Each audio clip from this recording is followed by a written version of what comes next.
नमस्कार, मैं हूं हिमांशु शर्मा और आप देख रहे हैं NH1। इस समय हम श्री माता वैष्णो देवी के बेस कैंप कटरा के रेलवे स्टेशन पे खड़े हैं। श्री माता वैष्णो देवी रेलवे स्टेशन पे खड़े हैं और मेरे पीछे जो आप नारेबाजी होते हुए देख रहे हैं, ये वो लेबर है, ये वो लोग हैं जो रेलवे स्टेशन के रख रखाव में अपना एक महत्वपूर्ण दायित्व रोज निभाते हैं। हर तरह की सफाई ये 130 जो लोग हैं, ये लेबर हैं, ये करते हैं। और इशू क्या है, नारेबाजी क्यों यहाँ पे की जा रही है, ये हम आपको बताते हैं। यहाँ पे काफी सारे मुलाजिम जो हैं 8-8, 10-10 सालों से काम कर रहे हैं, लेकिन आज एक नई कंपनी को कॉन्ट्रैक्ट मिला। आज उस नई कंपनी ने काम शुरू किया। तो मैं आपको बता दूं कि उस नई कंपनी का नाम है VPSSR और कंपनी ने आज पहला दिन यहाँ पे संभाला श्री माता वैष्णो देवी रेलवे स्टेशन पर साफ सफाई का काम। और आते ही 130 एम्प्लॉयज को, जो हमें बताया जा रहा है, 130 एम्प्लॉयज को उन्होंने बोला कि अगर आप 7000 में काम करते हैं तो करिए, नहीं तो हम अपनी लेबर लाएंगे।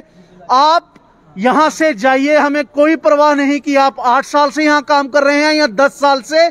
हम आपको बता दें कि ये लोग जो आप स्क्रीन पे देख रहे हैं, इसमें युवतियां भी हैं और युवक भी।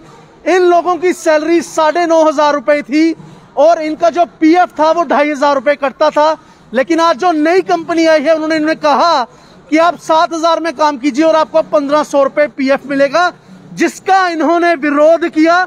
कंपनी ने साफ कहा कि आप जाइए, हम आपको निकालते हैं, क्योंकि हमारे पास बहुत लेबर है जो 7,000 रुपए में काम करेगी। ये कैसा सिस्टम चल पड़ा है, जबकि सैलरी बढ़नी चाहिए, लेकिन एक कंपनी आती है, उनकी सैलरी बढ़ाने की बजाय, PF बढ़ाने की बजाय सैलरी कम कर दी जाती है। आगे की बात इनसे ही सुनते हैं। लेकिन अगर एडमिनिस्ट्रेशन, अगर रेलवे अथॉरिटीज हमें सुन रहे हैं तो इसका संज्ञान इनको लेना चाहिए। आइए इनसे बात करते हैं। क्या इशू है सर? सर, हम पिछले यहाँ 7 सालों से काम कर रहे हैं और जब हम यहाँ पे लगे थे हमारी 5,000 रुपये सैलरी थी। 5,000 रुपये सैलरी थी जब हम यहाँ पे लगे हुए थे। सर, पिछले 7 साल से लगा के हमारी 10,000 सैलरी। आज एक नई कंपनी आती है, हमें बोलती है आप 7,000 रुपये सैलरी लो, नहीं लेनी तो आप घर में जाओ। सर, हम कहाँ पे जाएंगे? ये प्रॉब्लम सर, रूम रेंट पे हम यहाँ पे कितने मुलाजिम हैं टोटल? 90 बंदे। 130 हैं कि 90 हैं? 90। आप क्या चाहते हैं? सर, हम यही चाहते हैं, हम इनसे कुछ ज्यादा नहीं मांग रहे। जो कंपनी पहले दे रही वो ही दे दीजिए। हम इनसे कोई फालतू तो मांगने की जिसकी वजह से हमें निकाल रहे हैं। हम वही बात बोल रहे हैं कि जो पहले वाली कंपनी दे रही थी वो ही दे दीजिए, पर बोल रहे हैं आपको इतना मिलेगा, नहीं तो आप घर पे जा सकते हो। हमारी बात तक नहीं सुनी उन्होंने। कल के बाद इधर स्टेशन में दिखना नहीं और कल के बाद दिखना नहीं। अभी हमारी सैलरी नहीं आई, हमें सभी बंदों की लास्ट मंथ वाली, तब भी हमें बोल रहे कि आप यहाँ पे दिखना मत। आपको किसने बोला ये जो हमारे ठेकेदार है वो हमसे बात भी करने के लिए तैयार नहीं है। हम उनसे बात कर रहे हैं, हमने बोला हम न्यूज वालों को बुलाते हैं, बोलते हैं आप बुला लो, आप उनसे बात कीजिए, हमसे बात करवाने की कोई जरूरत नहीं, आप उनसे बात कीजिए न्यूज वालों से। आपका पहले PF कितना कटता था? पहले सैलरी कितनी थी? सर, हमारा पहले 3,000 पहले PF हमारा 3,000 रुपये कटता था और 9,500 रुपये सैलरी मिलती थी। अब 10 करिए। अब इस महीने से उन्होंने 10 करनी थी, पर उनको टेंडर मिला नहीं, और जिनको मिला उन्होंने फालतू की वजह कम कर दिया हमारी सैलरी। क्या मैम आप बताएं, क्या आपके साथ गलत हो रहा है? हमारे साथ यही गलत हो रहा है कि हम काम कर रहे, इतने साल हो गए। जब कोरोना वाले चलते थे, कोरोना वाले की गाड़ी चलती थी, उनकी खिचड़ी नीचे गिरती थी, हम हाथों से उठाते हैं। आज कमाने का टाइम हुआ, हमें भगा रहे हैं तो नई लेबर लगा रहे हैं। हमारे साथ यही नहीं, और क्या हो रहा है? इससे बात क्या करेंगे हम कहाँ जाएंगे जिनके पास घर बार भी नहीं है, हैं? हम किराए पे रहते हैं, हमारे पास घर बार नहीं है, हम कहाँ जाएंगे? हमें कहाँ भेज रहे हैं ये? इधर नए लेबर लाएंगे बाहर से, हम कहाँ जाएंगे? दूसरी कंपनी इधर काम करेगी, हम कहाँ जाएंगे? हमारे आप कितने सालों से काम कर रहे हैं? 7 साल हो गए काम करते इधर। मैंने कहाँ जाना, मेरे को जमीन बाड़ी नहीं, कुछ नहीं, पति भी मर गया, इधर स्टेशन में कमा के बच्चे पाल रही। आज बोलते हैं स्टेशन पे दिखना नहीं चाहिए। कहाँ जाना है हमें? हमें तो दिखा नहीं, हम कहाँ जाएंगे? हमें कहाँ जाना, हमें कोई रास्ता दिखाए, गवर्नमेंट रास्ता दिखाए, हम कहाँ जाएंगे? हमारे लिए क्या है? कुछ नहीं है हमारे लिए। ये आप इनकी आंखों में आंसू साफ देख सकते हैं, क्योंकि जो लोग यहाँ पे एज लेबर काम कर रहे हैं उनके लिए 10,000 रुपये सैलरी काफ़ी थी। माफ़ कीजिएगा, शुरू में मैंने पहले कहा कि 2,500 रुपये पीएफ, इनका 3,000 रुपये पीएफ कटता था। लेकिन बात यही है कि जो नई कंपनी आई है उन्होंने कहीं ना कहीं इनको दबोचने की कोशिश की है और रूल्स एंड रेगुलेशंस को दरकिनार करते हुए जहां पे एक एम्प्लॉय की सैलरी बढ़नी चाहिए, ये वही लोग हैं जब यहां से कोरोना का जब फर्स्ट वेव था, यहां से लेबर जा रही थी, इन्हीं लोगों ने सारा सिस्टम, सारा रेलवे स्टेशन उस कोरोना के समय में साफ रखा। आपने सुना कि उनकी खिचड़ी भी अगर स्टेशन पे गिरती थी तो ये लोग उठाते थे। मैम क्या कहेंगी आप, क्या कहेंगी आप? हम लोग सर कहते हैं हम लोग जो दे रहा है वही दो, हम लोग को रखो। हम लोग गरीब आदमी कहाँ जा सकते हैं? इस टाइम हम कहाँ लगेंगे, किसका पास? अभी आज के डेट में होटलें भी बंद है, कोरोना के लग से कम चल रहा है, हम कहाँ जाए गरीब आदमी? हम बच्चे का कैसे पालेंगे? हम बच्चे कैसे खिलाएंगे? हैं हमारे पेट पे इन्होंने लात मार रहा है, बोलता है कि करना ही तो करो, 7.5 नहीं तो यहाँ से जाओ, दफा हो जाओ। नहीं, हम गरीब आदमी कहाँ जाए? बोलते हैं अभी रख लेंगे आप लोगों को तो बाद में हम निकाल देंगे। अगर अब भी रख लेंगे तो बाद में निकाल देंगे, वो भी 7,000 में। 7,000 रुपये? हाँ 7,000। तो अभी रखेंगे, अगर आप कोई हल्ला करते हो तो हम आपको अब भी रखेंगे, लेकिन बाद में निकाल देंगे। हाँ 9.5 सैलरी है हमारी, तो अब वो 7,000 दे रहा है। वो टोटल 9,000 दे रहा है, 9,500 पीएफ लेके बोलता है हम सभी पीएफ सीएफ लेके 9.5 देंगे, ऐसा ज्यादा नहीं दे सकते हैं। अगर करना है तो कीजिए, नहीं तो यहाँ से जाइए। कंपनी ने हमें टेंडर कम दिया है, बोलता है हमको कंपनी टेंडर कम दिया है, हमको कंपनी पैसा उतना नहीं दिया है। हाँ जितना पहले के ठेकेदार को बराबर देती है। हाँ बोला कि जब वो बोलता है कि कम दिया है उसने। जो पहले ठेकेदार था वो दिया, अब उनको पैसा ठीक दे रहा था, आपको कम दे रहा है। तो हाँ मेरे को कम दे रहा है, मेरे को कम दे रहा है। हाँ आपको कैसे कम दे रहा है? पीछे वाला ठेकेदार को 15,000 सैलरी आ रहा था, इनके अकाउंट में बोलते हैं जो हमारे में कम आ रहा है, तो हम 7,500 देंगे। नहीं तो करना है तो करो, नहीं तो जाओ यहाँ से। जाओ अपने ठेकेदार के पास जो 9,500 देता था उसके पास जाओ, उसका टेंडर खत्म हो गया, हम उसके पास। सर यही है, हमें बोलता है कि करना है करो, नहीं करना है तो मत आना इधर। हम कहीं उधमपुर से आती हूँ, मैं दिल्ली 4 बजे उठ के आती हूँ, तभी मैं अपने बच्चे पालती हूँ यहाँ पे आके।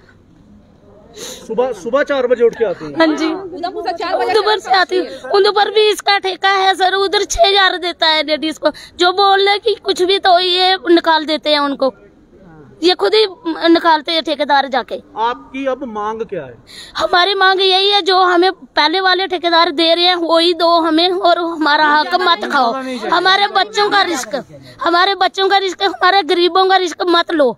बस हम यही बोल रहे हैं, काम कोई भी ले, ठेकेदार कोई भी आए, हमें कोई दिक्कत नहीं है। हम काम उतना ही करके देंगे, लेबर लाए जो भी करे, मगर हमारे बंदे हैं जो उनको ना निकालना है, वो काम करेंगे जो 7 साल से कर रहे हैं। कहाँ जाएंगे अब एकदम से, कहाँ मिलेगा? इन्होंने आज बोला आपको कि आप जाओ यहाँ से? अभी धमकी दी है सर, अभी धमकी दी है, बोला आप देख लेना हम काम करवाएंगे, अब रोक लेना क्या करते हो। हम RPF वालों को बोलेंगे वो आपको पीटेंगे, हम पुलिस वालों को बोलेंगे वो हमें आपको पीटेंगे।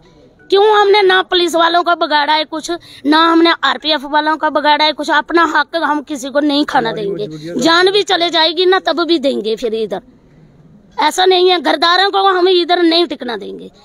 एक किस्म के तो मिलिटेंट आ गए ना, घरदारी पड़ गई इधर, महंगाई आगे बढ़ रही है और ये हमें पीछे खींच रहे हैं, हमारे बच्चों का रिस्क खा रहे हैं आके।